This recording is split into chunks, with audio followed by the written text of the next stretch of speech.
नमस्कार, अस्सलाम वालेकुम, सत श्री अकाल, जय झूलेलाल। मैं मुंजी प्रेम मटलानी और आप देख रहे हैं हालात हाजरा का प्रोग्राम। हकीकत ये है, इब्तदा में आपसे दरख्वास्त है चैनल ज़रूर सब्सक्राइब करें। दोस्तों, इतना तो पूरी दुनिया को इल्म है कि चीन दुनिया की फैक्ट्री है, मैन्युफैक्चरिंग में सबसे आगे है और भारत भी अपनी सही कोशिश कर रहा है पिछले कई साल से।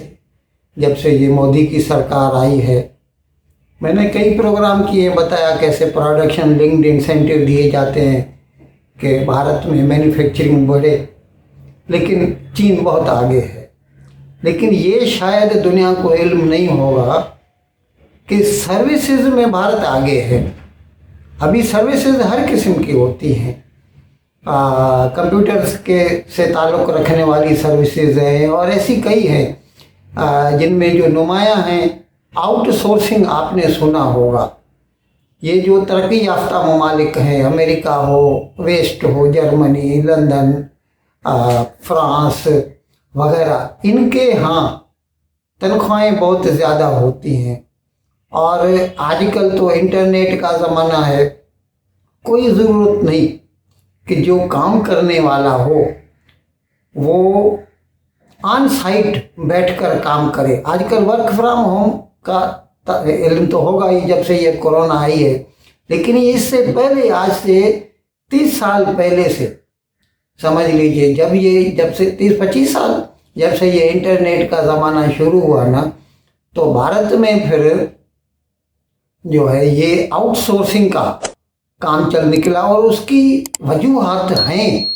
वो वजूहात सबसे बड़ी तो ये है कि दुनिया में सबसे ज़्यादा अंग्रेज़ी बोलने वाले हिंदुस्तान में रहते हैं। आपको शायद हैरत होगी, सोचेंगे कि अमेरिका होगा, 32 करोड़ लोगों का मुल्क है, या मतलब नेटिव लैंग्वेज तो उनकी है, बरतानिया की है, अमेरिका की है, ऑस्ट्रेलिया की है, कनाडा की है, लेकिन मेरे भाई उनकी आबादी तो कम है।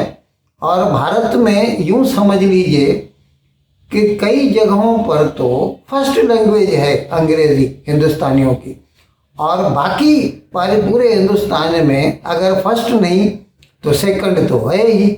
और इसके लिए ये आउटसोर्सिंग का जो है ना काम चल निकला है पिछले कई साल से, क्वार्टर सेंचुरी से मैं कह सकता हूँ। और इसमें जैसे कॉल सेंटर्स होते हैं, बड़ी बड़ी कंपनियों के कस्टमर केयर सेंटर होते हैं, उनको तो फ़ोन अटेंड करना है, वो कर लेते हैं on behalf of their American employers या ब्रिटिश एम्प्लॉयर्स, समझ लीजिए। अंग्रेज़ी जिसको आती है वो उस पर बैठ के वो अटेंड कर सकता है। और दूसरे आउटसोर्सिंग के काम होते हैं, जैसे मेडिकल ट्रांसक्रिप्शन है। इंश्योरेंस कंपनियां जो होती हैं वो क्लेम सेटल करते हैं अमेरिका में, मोस्ट टोटली उधर तो मेडिकल इंश्योरेंस पे काम चलता है।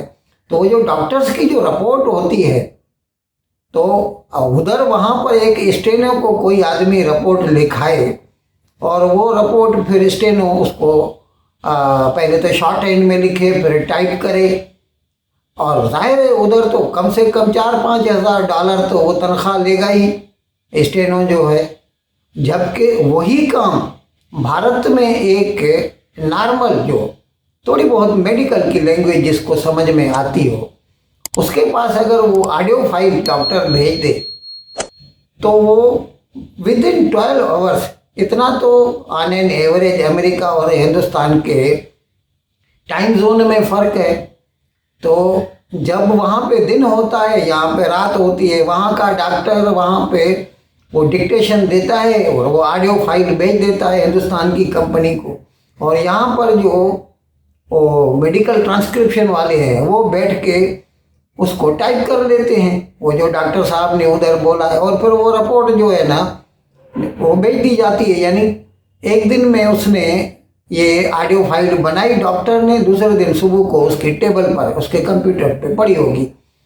तो ये है आउटसोर्सिंग का कमाल।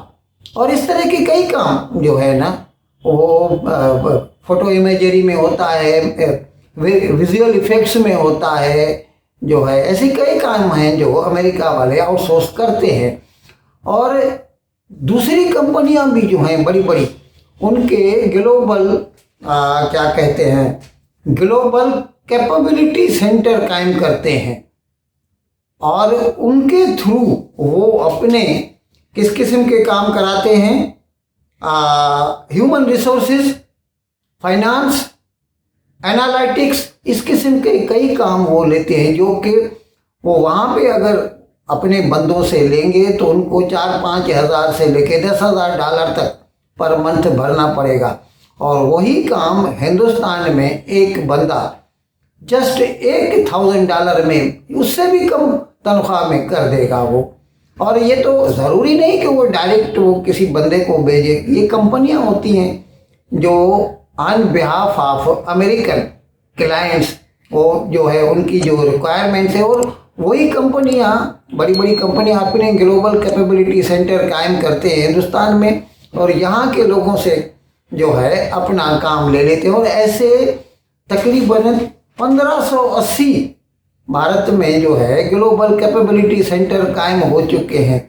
और जिसकी वजह से मैं आपको बताऊं, मैंने आपको कई प्रोग्राम किए हैं भारत के एक्सपोर्ट के बारे में कि पिछले साल, अभी 23-24 की रिपोर्ट नहीं आई है, 22-23 का मैं आपको बता रहा हूं, $340 अरब बिलियन डॉलर जो है भारत की सर्विसेज एक्सपोर्ट्स हैं और 450 जो है वो गुड्स एक्सपोर्ट्स है।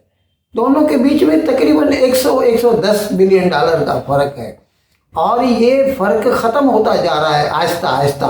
और भारत की सरकार का तो ये कहना है, क्योंकि गुड्स सर्विसेज एक्सपोर्ट्स में भारत की जो तरक्की हो रही है, compounded annual growth rate CAGR 11% के हिसाब से हो रही है, जबकि गुड्स एक्सपोर्ट्स में इतनी नहीं है, जिसकी वजह से भारत की सरकार को अंदाज़ा है 2030 तक हमारी जो सर्विसेज एक्सपोर्ट्स होंगी वो बढ़कर $1 ट्रिलियन यानी 1000 बिलियन डॉलर तक पहुंच जाएंगी। और लेकिन ये अलग बात है, ये भारत की सरकार ऐसा कहती है कि 2030 तक हम इस हदफ तक पहुंच जाएंगे। गोल्डमैन सैक्स एक बड़ी फाइनेंशियल कंपनी है अमेरिका की, आपने सुना होगा, उसका कहना ये है कि भारत की सर्विसेज एक्सपोर्ट्स 2030 तक $800 बिलियन यानी 800 अरब डॉलर तक पहुंच जाएंगी। अब इसका मैं आपको मुआवजा पाकिस्तान के साथ, आपको किसी को शायद बुरा भी लगे लेकिन समझ में आने के लिए ज़रूरी है। पाकिस्तान की टोटल एक्सपोर्ट एनुअल जो है, पर एनम जो उसकी एक्सपोर्ट्स हैं, ओनली $30 बिलियन हैं, 30, सिर्फ $30 बिलियन हैं। जबकि मैं यहाँ पे बता रहा हूँ कि भारत की 22-23 में एक्सपोर्ट्स जो थी $800 बिलियन थी, और जिसके बारे में मैंने बताया कि सिर्फ उसमें सर्विसेज एक्सपोर्ट 340 थी, जो कि आगे चलकर 2030 तक इंशाल्लाह 1000 बिलियन तक, अगर वो भी नहीं हुआ, गोल्डमैन सैक्स की ही बात मान लें, तो भी $800 बिलियन तक तो भारत की सर्विसेज एक्सपोर्ट्स पहुंच जाएंगी 2030 तक। इससे आपको अंदाज़ा हो सकता है कि अंग्रेज़ी जानने, कंप्यूटर सेवी होने से कितना फ़ायदा होता है, और जो कि Pakistan has missed the bus, जबकि 1947 से पहले हम दोनों एक ही थे, कोई फ़र्क नहीं था उनमें और हम में। ये सिर्फ फ़र्क है आज़ादी के बाद आपने अपनी प्रायोरिटीज़ क्या सेट की हैं।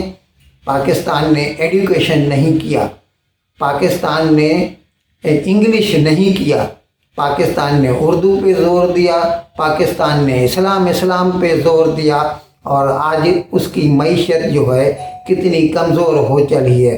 और उसके बदले में हिंदुस्तान ने तालीम पे ज़ोर दिया और आज दुनिया की 5वीं बड़ी मईशत बन गया है। इन अल्फाज के साथ आज का प्रोग्राम ख़त्म करने की मैं आपसे इजाज़त चाहता हूँ, लेकिन विदाई लेने से पहले एक मरतबा फिर आपसे मेरी दरख्वास्त है कि जिस किसी साहब या साहबा ने अब तक हमारे इस चैनल को सब्सक्राइब नहीं किया, अज़राए करम इसको जल्द से जल्द सब्सक्राइब करें, प्रोग्राम को लाइक करें, शेयर करें। और घंटी का बटन दबाना ना भूलें। बहुत बहुत शुक्रिया। खुदा हाफिज़।